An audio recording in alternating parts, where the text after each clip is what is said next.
But if you're going to ask me if Eufy S1 Pro is worth it, I would say, hi mommy, so another day, another pump.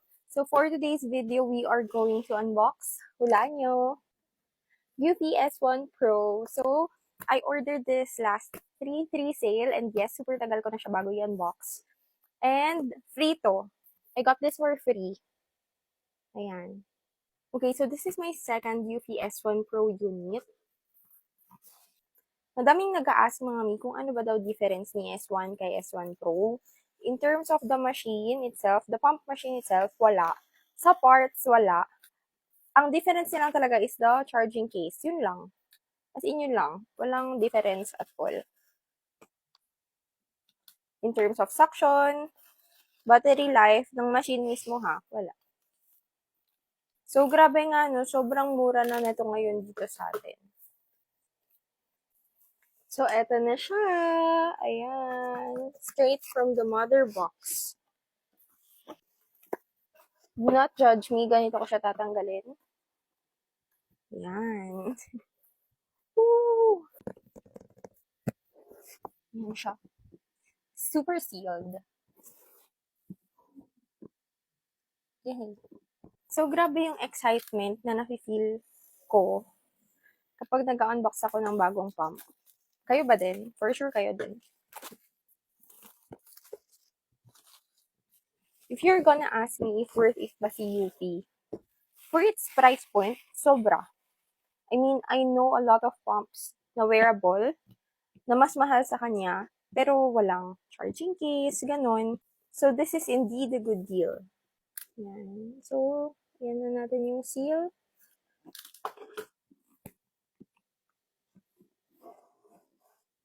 So, since the seal has been broken, tara i-open na natin. Ouch.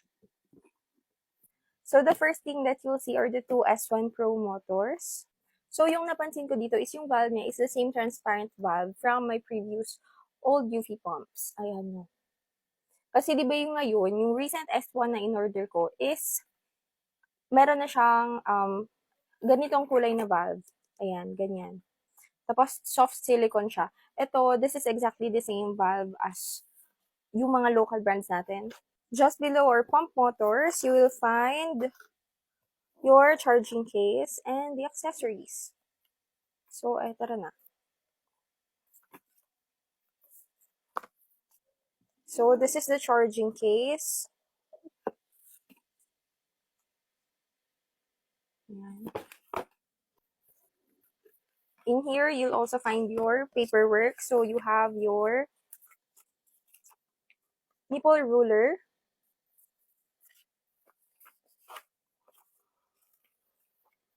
manual, quick start guide, and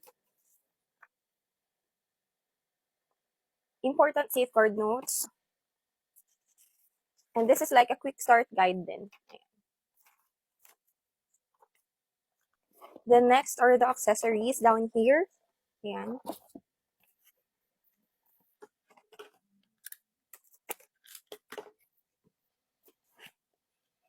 So you will have your flange inserts. Let's check if this is the new version or the old version. Ayan. So ito yung old version ng inserts nila. Ayan. Kasi the recent S1 that I purchased, soft na yung kanyang flange covers, but same design pa din. Box. Your magnetic chargers. Ayan, magnetic yan siya ha. And then in here, you'll get your brush. Ayan.